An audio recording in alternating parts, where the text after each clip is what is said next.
Welcome to Resiliency Redefined. I'm your host, Robyne, and I am thrilled to share with you information about resiliency, well-being, performance, education, business, parenting, and everything in between.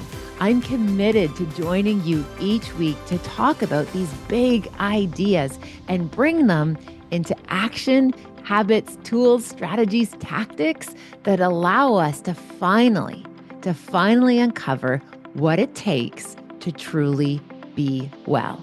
And I'm just so excited that you're here.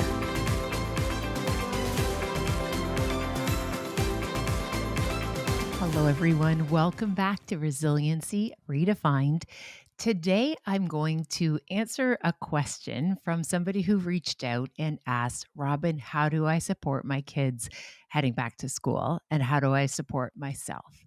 I love this question because of that kind of two-pronged nature, wanting to set up our children for success, but also recognizing we want to make sure we are okay in the process. So on today's episode, I thought we can explore that big idea and we'll look at the multiple different seasons. So for our littles, our middles, and for our bigs. So I'm so glad that you are here. Thanks for tuning in. And without further ado, let's dive in.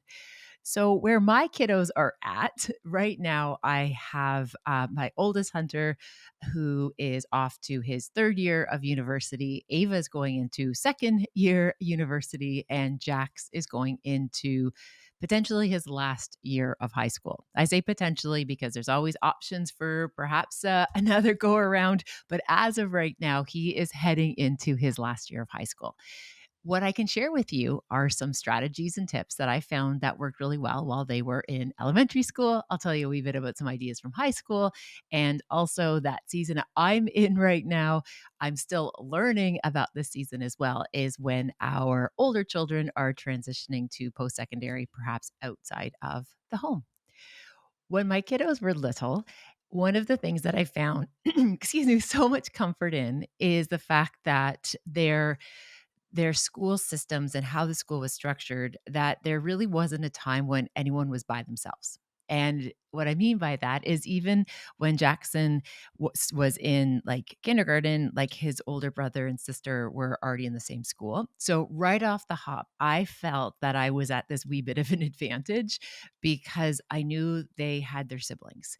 And I just want to recognize that there's a lot of that's pretty fortunate when you know your kids can kind of look after each other. And especially because of the relationship that our three children have, pretty much since they were little, they've been best friends. And so I had this, again, I think this pretty substantive advantage of the fact that I knew that Hunter had a watchful eye. I knew Ava was out there too. And she, oh my gosh, she can be pretty scrappy looking after her brothers.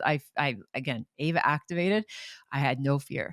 And also knowing that Jax, even when he was in his littlehood, he had his siblings. There were a few practices, though, that we found worked really well in our house for kind of preparing in the mornings, getting them ready for school, because the mornings are when they were a little bit chaotic.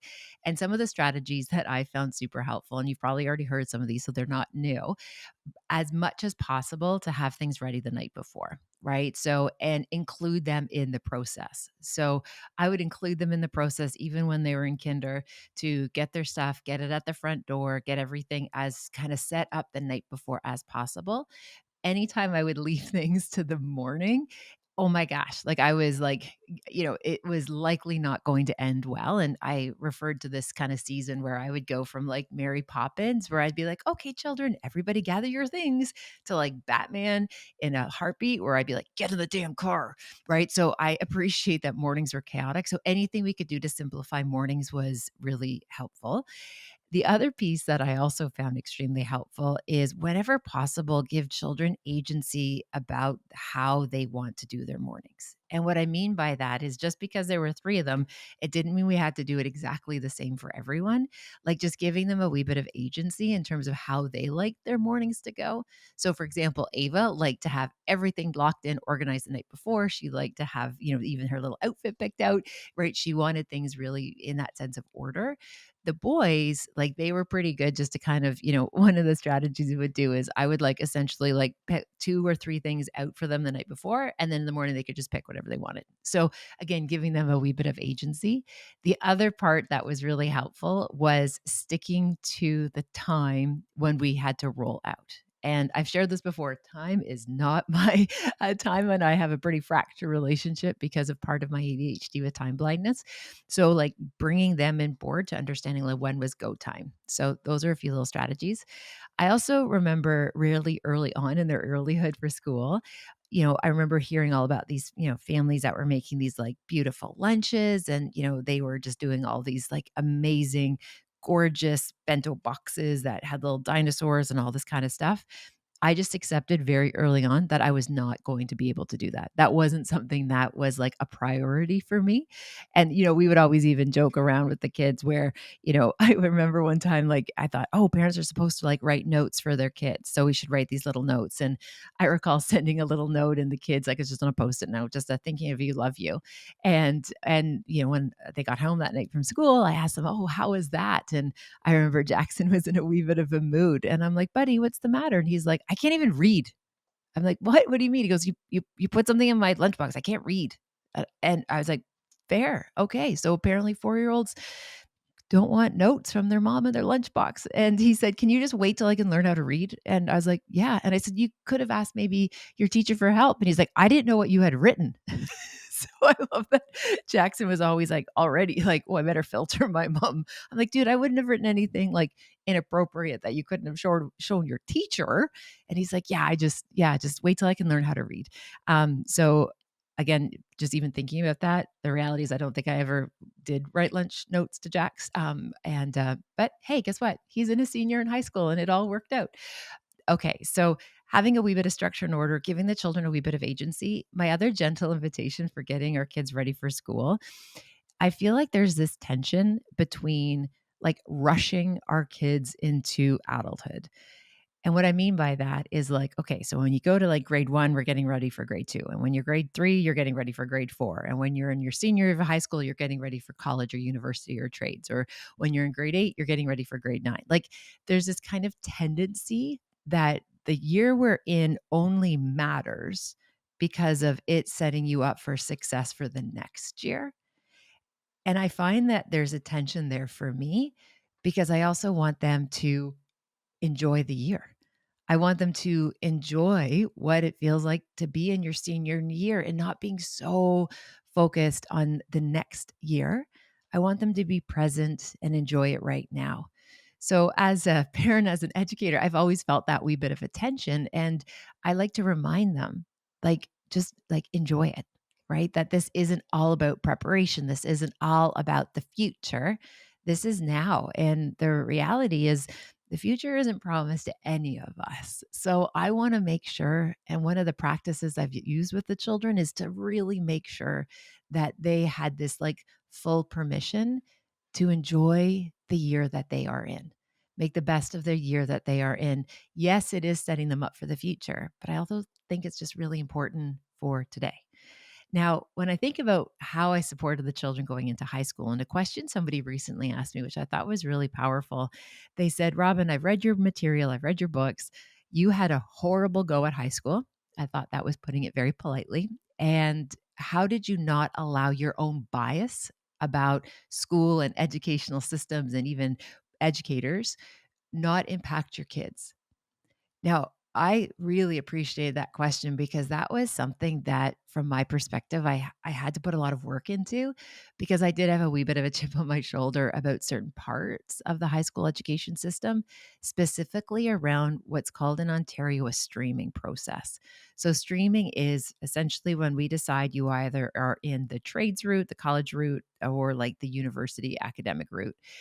And very early in high school, people are forced into these categories. And I struggle with that because I don't really know how a child who's like 13 should be in a position to making choices that again are going to be indicative of what options are available to them when they're going into post-secondary or if they choose to go into post-secondary. So again, I'm mindful that like yes, the future is important, don't get me wrong, I get that. However, I feel that that streaming process is a wee bit problematic. And again, I understand why. right? If you have somebody who is achieving in a very traditional learning model, who learns a particular way, and you have people in other kind of areas of their learning, having them in the same space is very hard to provide consistent instruction, right? I totally get that. However, allowing children to have the opportunity to learn and to explore different topics and areas, and even just learning to learn skills, like that could, again, have a huge impact on how well they're able to do. So, to answer this moment's question about how did you not let your biases affect your children, I think for me, what was helpful is having a really open dialogue with them that school is important, but it's not everything. Like, school is important, but it is not going to make or break your future. And what I mean by that is I wanted them to understand there's a value in education, there's a value in the discipline of the learning model. However, school isn't designed for everybody. As somebody with ADHD, as someone with learning disabilities, I know firsthand school is not designed for people who learn like I do. So, again, when they were going into those high school years, this is important, but it isn't the only thing that is important. So, we were really open in our house about what matters most. What matters most to me is that the children were respectful and kind. What matters most is the children tried, that they showed up and locked in and gave effort.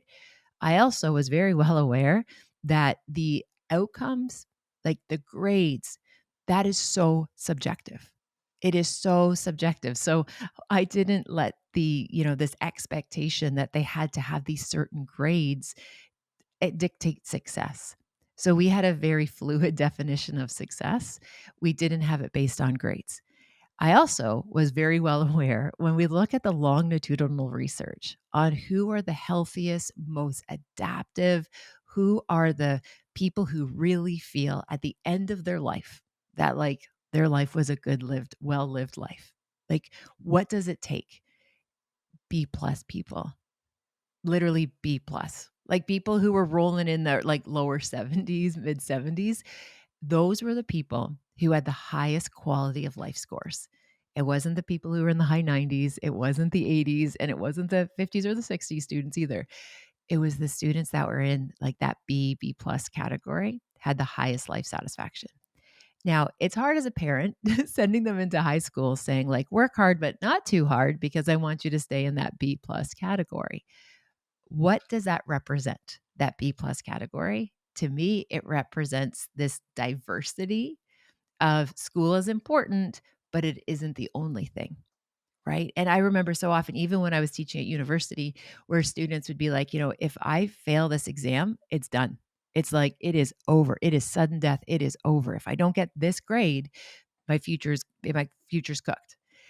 I don't think any one piece of an assessment should ever dictate somebody's ability to live their life and be able to achieve their goals. There's lots of different ways. So I encourage people to be like flexible about the method, but have a kind of a good eye on where you're heading, but recognize there's so many different trailheads to get in there. Now, the other piece that I did share with my children going into high school and in the high school years is to remember that teachers are people too. Like, these are people who have feelings, who have lives, who have stressors. They're people too. And that there's going to be some great teachers and there's going to be some unskilled teachers. There's going to be some burned out educators. There's going to be some people that you just don't get along with. And I think there's this misconception with our children and our teenagers that we expect them to get along with everyone.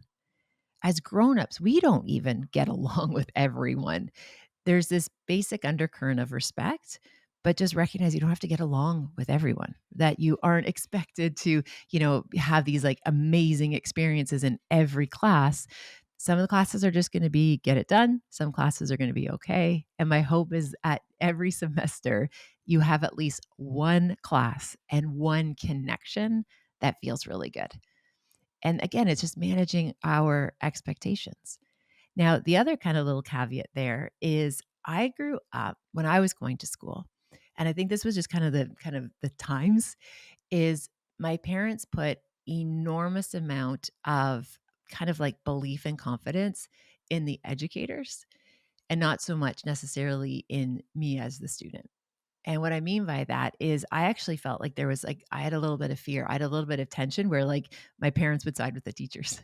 And again, I don't judge my parents for that. They were, they were doing the best that they could. They were using the skills that they had at the time to parent me through all this. So there's zero judgment there. This isn't about holding them accountable. But I do recognize that my parents sided with the educators more often than not. And what was really important to me when the kids were in high school is that they knew that I had their back. So if they ran into a challenging situation with an educator, my kids, I needed them to know that, like, heck, even if you screw up, like, I'll stand with you.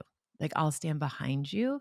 And this isn't going to be like us, the grown-ups versus the kids. Like, you're always going to have mama in your corner. Now, that didn't mean that I would, like I was okay with bad behavior or like disrespect. Absolutely not at all. But the children, I wanted them to have the confidence that I always had their back. If it came down to any type of a power struggle or some type of issue with an educator, that I would literally scorch earth for my kids. And I think that gave them this flexibility and this like freedom that they knew that they could stand up for themselves, that they could kind of protect themselves, that they knew that they were okay. I felt very alone at different seasons in school where it was kind of like everybody against Robyne. So that was another thing. I let them know I had their back. And I can give you an example where I did have to intervene one time. There was an educator once who, for some reason, I'm not sure what their thinking was. And again, I give them the benefit of the doubt. I'm working with positive intent. But one of the exercises they asked the students to do was to um, basically do a critical thinking assignment about a podcast that I was a guest on. So so again, I'm not really sure what this educator thought, but they wanted to critique me, and my child was in the class.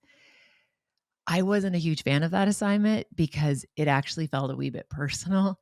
And what I ended up doing, and it was actually Hunter who was in that class. I remember him coming home and he's like, Mama, I was really uncomfortable today in this class. And I'm like, oh, what happened? And he said, we had to like basically do this critique about like how, about something that you said. And this was a class assignment. And I just felt like it was uncomfortable. And it was even introduced to the class that like, this is Hunter's mother. What the F? Can we just hold space and be like, what the F? Anyway, I did reach out to the educator and I'm like, I need to understand what was the point of this? What was the point of this?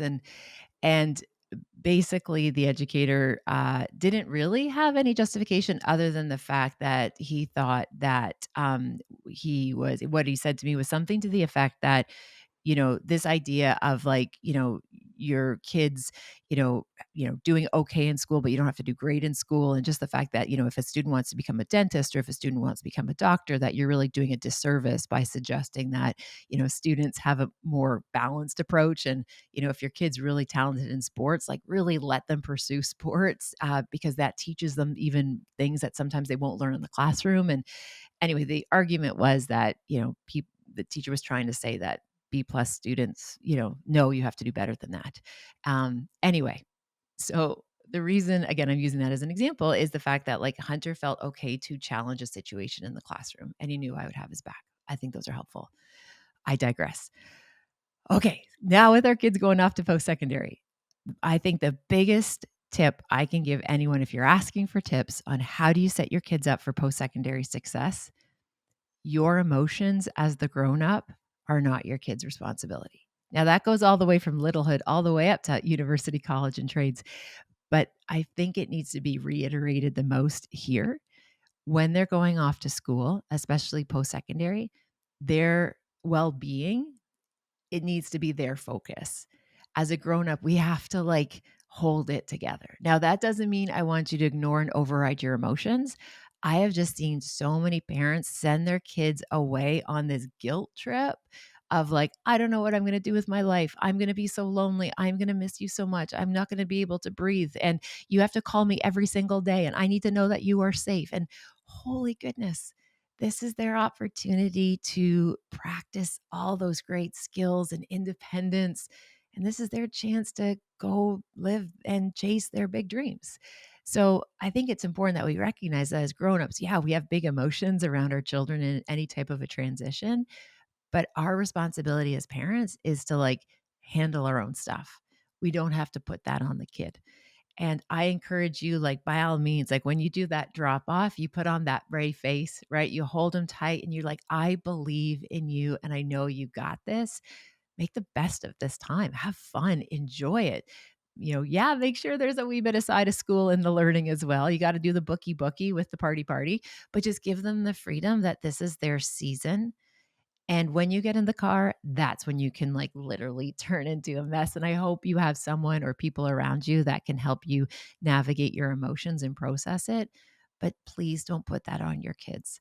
It's the same as, again, even when they're little and they're heading off to kinder school, right? It's not their responsibility. And kids have enough to navigate. I just want to make sure that we're not putting added pressure on them that we have to be okay and they're responsible for our emotions as well. The other gentle piece that I think is extremely important with their kiddos heading off to university is that we create just a few, and Hunter and I did this when he left, just a few kind of like rules of engagement. Right? Rules of engagement in terms of like, there's a few kind of expectations, even though, you're going to be doing your own thing. That doesn't mean it's like a free for all in the sense that you actually do have a few responsibilities still with the family unit.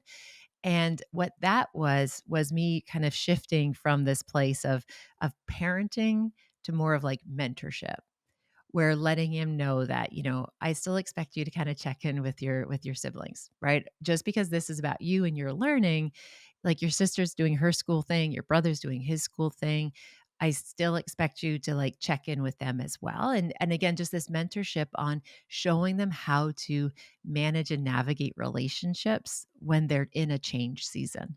Right. So again, thinking about, hey, what are some of the things that I can expect and you can expect from me around how we're going to make sure that we're still kind of connected and plugged into everybody. So, a few of those kind of rules of engagement. The other little piece that Hunter and I found really useful was whenever we said, see you later, we always knew when we would see one another again. And that wasn't, you have to come home every single Friday, right? Or you have to come home on every single holiday. It was, we knew that there was a date in the calendar when we would be able to see each other again. And why I thought that was really helpful. And it wasn't like so I could pine and count down the sleeps and the nights until I get to see him again. It was just so that way, when we're navigating these big emotions and these big feelings, I would be able to say to that weary, tender heart that was desperately missing my big, okay, I'm going to see him again this weekend. And I hope he makes the best of the time that he's doing his thing. And I will make the best of the time where I'm doing my particular thing. And I found with Ava, when she was transitioning to post secondary, we navigated like different pieces. And I found it just a little bit challenging at times because Ava took a lot of the courses that I actually used to teach. And so I wanted to make sure that we had kind of a clear understanding that yes, you're taking this, like she's studying kinesiology, but there was about some psych courses and social science courses in her program. So before she even started into, for example, her first year psych, she knows I've taught this course. It was like, okay, sister, this is how I can be a supporter and a mentor for you with some of this curriculum. But like, let's just be clear, like, I'm like, this is still your responsibility to learn this. So, yes, I can help you a lot. And I want to see you develop those skill sets and the learning to learn skills to be able to learn this psych stuff. I got your back 100%. I could only imagine if I was a first year student and I was, let's say, struggling with a topic that my mom happened to have a lot of experience in, I would be super cheesed if I like was in a panic or a stressful moment and I reached out and be like, can you just do this part for me? And she said no. Right. I'd be just like, it would hurt my feelings. So that's why I wanted to kind of get ahead of some of those kind of different pieces. I hope that makes sense. The other little part in terms of with high school for our last ones, in terms of especially our seniors, one of the things that I think is so unfortunate is when I hear people like, what are you going to do with your life to our boys and girls and students in grade 12? Like, oh my gosh, so much pressure. I still even remember somebody asking me one time, oh, what are you going to do with your psychology degree, Robin? And I said to them, I'm going to frame it. I'm going to frame my psychology degree. And they're like, no, no, no. What are you going to do with it in terms of your job? And I'm like, oh my gosh, I'm not there yet. I'm literally just trying to course by course, class by class. I wasn't thinking too far into the future because again, I want to make sure people are enjoying where they are right now. I think there's this again this pressure that we have to have all of these skills so that way we'll one day be in the future and it'll all make sense. Well, I'm in a future that I once imagined about and I don't know what that looks like per se. It's still changing, it's still evolving and giving people the confidence and the permission and the freedom to enjoy what they're doing to set them up for success, absolutely. But this doesn't have to be all or nothing. This is part of learning, and learning is messy. Learning is disruptive, and just to enjoy it, to be able to show up and find little moments. One of the last little kind of pieces I can share with you around kind of the transition back to school is I love the beginning of September in Ontario and in Canada. A lot of our students go back after the Labor Day weekend. To me, it's the real New Year's, right? I know everybody else, it seems like, celebrates Old Year's Night on December 31st or January 1st, New Year's Day. I celebrate the beginning of the school year because to me, it's just this beautiful snapshot in time of new beginnings. And just because maybe, last year we didn't have our bestest year, that doesn't mean that this year can't feel different or look different, or we can't maybe approach it in a different way. So enjoying this as a new year, a new opportunity, a time to build new habits and routines and rituals and practices. In Ontario and in Canada, it's an opportunity to enjoy the fall, the changing of the season. And again, there's no one right way to do any of this, just keeping it in a system that works for you and your family and enjoying the ride. Because I really think supporting our kids through the school, it literally is just buckle up and enjoy the ride. And the last little invitation I'd give you here, when your kiddos come home, one of the most unhelpful questions to ask any ager child is, how was your day? That's going to elicit for so many of them a freezing response or like a fawning response where you're going to get fine or good, right? And like my invitation, instead of asking kind of anyone like, how was your day? Because that could be an extremely complicated assessment, a very difficult thing to answer. It's like, okay, well, this part was okay. That part wasn't so hot. I kind of like this. I didn't really like that. Like, wow, what a huge, massive question. So when my kiddos, when they were little, came home from school, first and foremost, remember that reunion behavior. So make sure your face lights up when you see them. Be so excited just to see them. So when that little one maybe is running to you, run to them as well. Like just embrace and enjoy that reunion. As Toni Morrison said, our face needs to light up. And as I shared before, it's a practice I've done since my kiddos were little, even to the point where some of my children's friends refer to me as the golden retriever of mothers because I get so excited to see my people. And all you need to do is say, I'm so excited to see you. I love seeing you at the end of the day, and bite our tongues when it comes to the like, and how was your day? And instead, just like be in the moment of the reunion. And my gentle little tip here is like snacks, right? Even if they're gigantic, even if they're a second, third year university, when you do get a chance to get together again before you dive into updates, I always encourage snacks, even if it's just a cheese string and a goldfish. Doesn't matter. Goldfish crackers, just for context. But what happens is just connect, be in community first, and then maybe ask some questions about some curiosities. Just be like, "Oh, I'm so curious, can you tell me something today that was like, was there a boring part of your day? Or tell me a little bit about a part of your day that you want to share."